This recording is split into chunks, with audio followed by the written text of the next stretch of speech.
आप देख रहे हैं सूर्यादित्य न्यूज। रुक करते हैं खबरों की तरफ।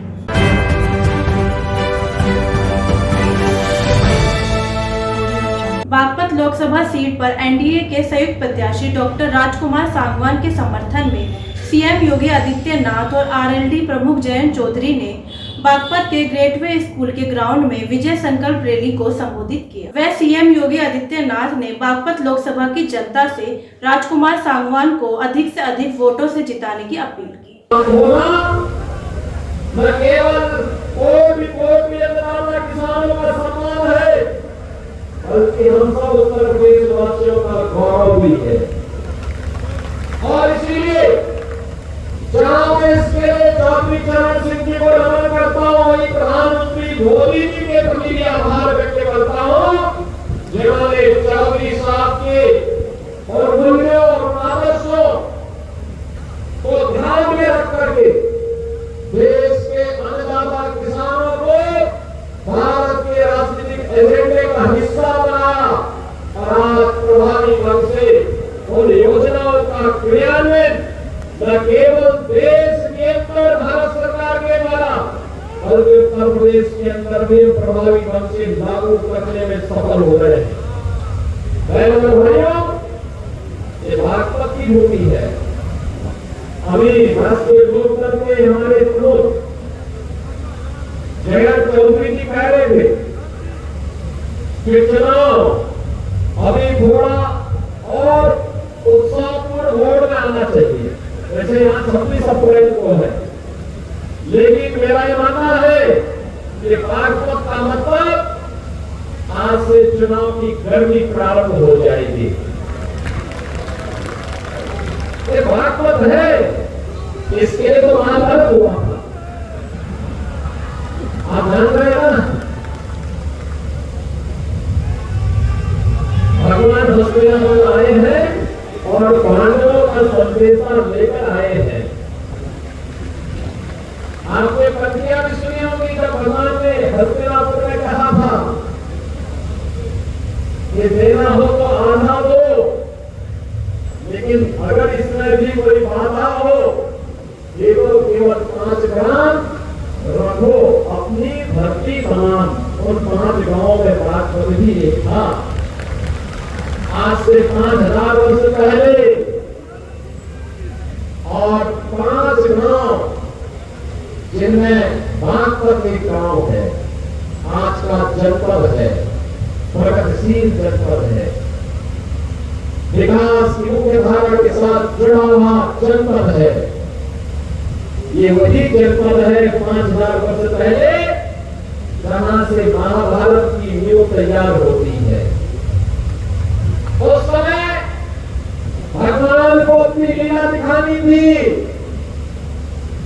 और अन्यायी अत्याचारी ताकतों को उनकी हैसियत भी दिखानी थी और उसका आधार बना था बागपत। दुर्योधन वह भी दे न सका, आशीष समाज की ले न सका, तो स्वाभाविक रूप से बहुत होना ही था। आज देश प्रधानमंत्री मोदी जी के नेतृत्व में दुनिया की एक बड़ी ताकत बनने की ओर अग्रसर है और निसंदेह पिछले 10 वर्ष में मोदी जी ने देश के लिए जो कुछ किया वह किसी से छुपा हुआ नहीं है। हम लोग जो कुछ भी यहाँ करने में सफल हुए, यहाँ के लोकप्रिय सांसद डॉक्टर दास की बात करने के लिए आए पहली बार जब मैं मुख्यमंत्री बना तो तुरंत मत पड़े। मैंने कहा कि सरकार बनी है, इन्होंने कहा इसीलिए मैं सबसे पहले आया हूँ क्योंकि दिल्ली के सबसे नजदीक रहता हूँ और दिल्ली के सबसे नजदीक रहने के बाद मुंबई देखने के बाद जब मैं अपने बागपत की तुलना करता हूँ तो मुझे लगता है कि मैंने पूरा जीवन महाराष्ट्र में, मुंबई में, नागपुर में, पुणे में व्यतीत तो किया, लेकिन बागपत के लिए कुछ कर नहीं पाया। एक अवसर मिला है, वहां की जनता जनार्दन में मोदी जी की कृपा से एक अवसर मिला है, मैं एक बार वहां कुछ करना चाहता हूं। और बहनों और भाइयों, जो भी प्रश्न यहाँ के सांसद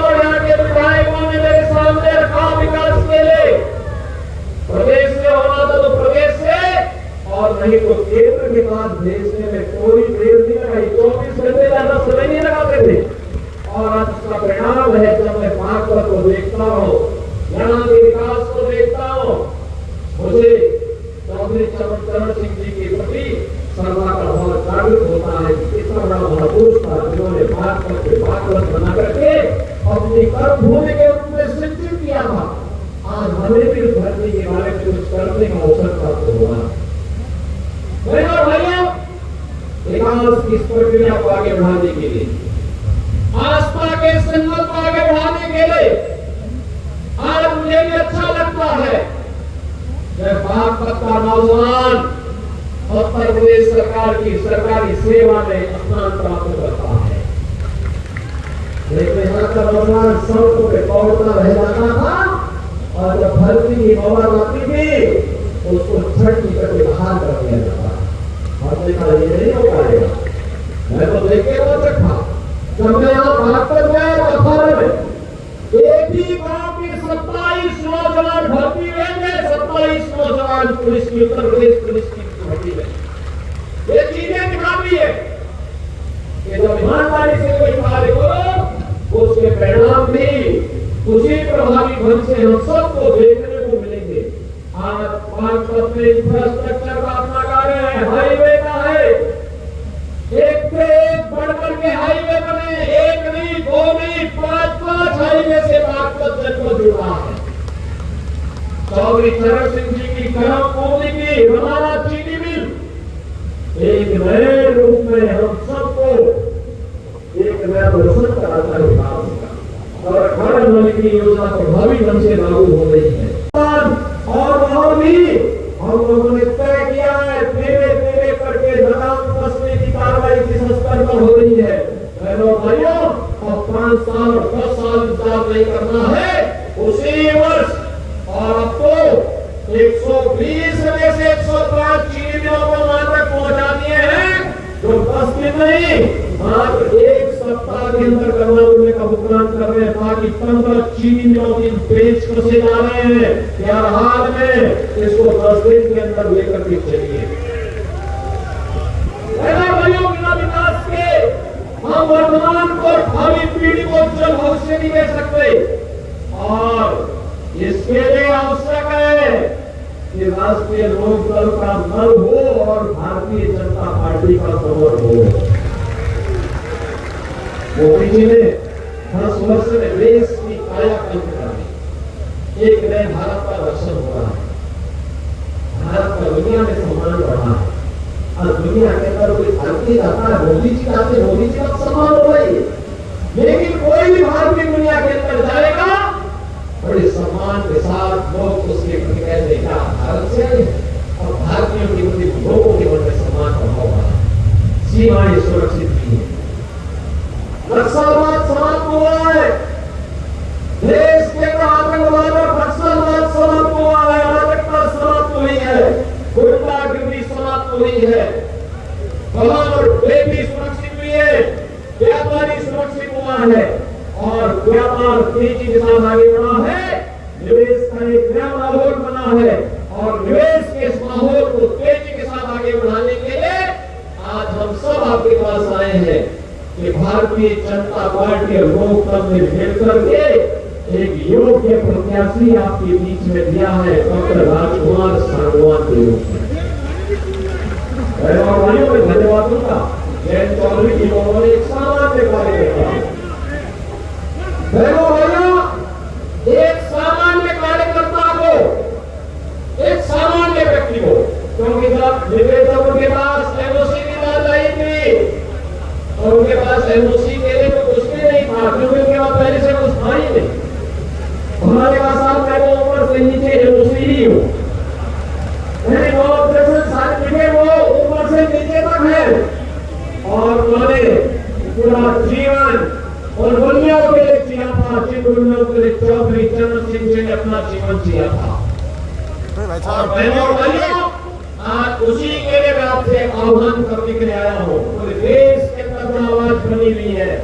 कोई सोचता था कि ये कार्य होंगे, कोई सोचता था, कोई नहीं सोचता था, लेकिन आज कार्य हो रहा है। और इसलिए मैं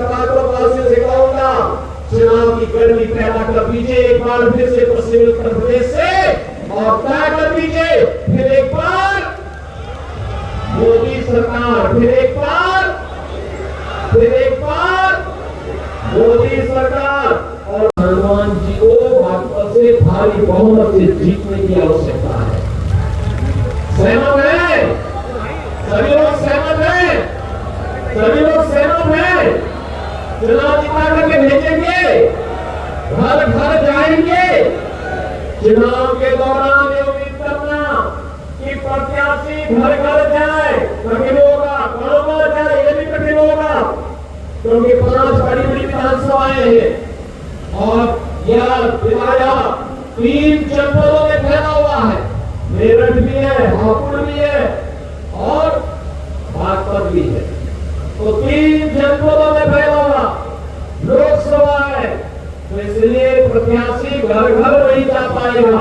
आपको ही कार्यकर्ता प्रत्याशी के रूप में मोदी जी का प्रतिनिधि बनकर के और राजकुमार सांगवान बनकर के घर घर जाना होगा। सहमत है? सभी लोग सहमत हैं? जाएंगे।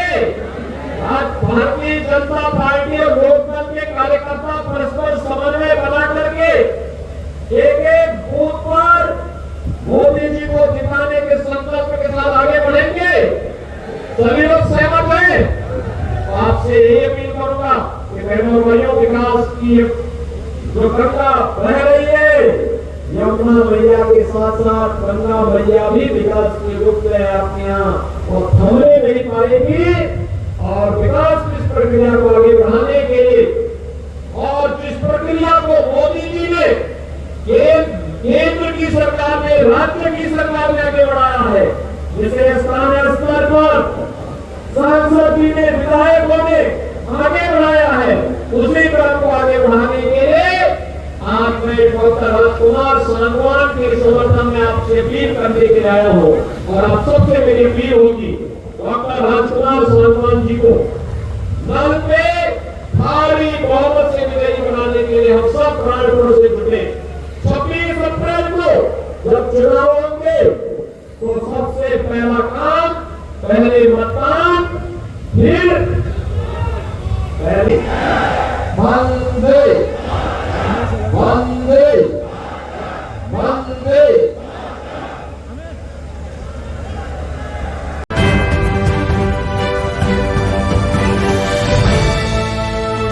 आज के लिए खबरों में बस इतना ही। कल फिर होगी आपसे मुलाकात। हमारे चैनल को लाइक, शेयर और सब्सक्राइब करें। नमस्कार।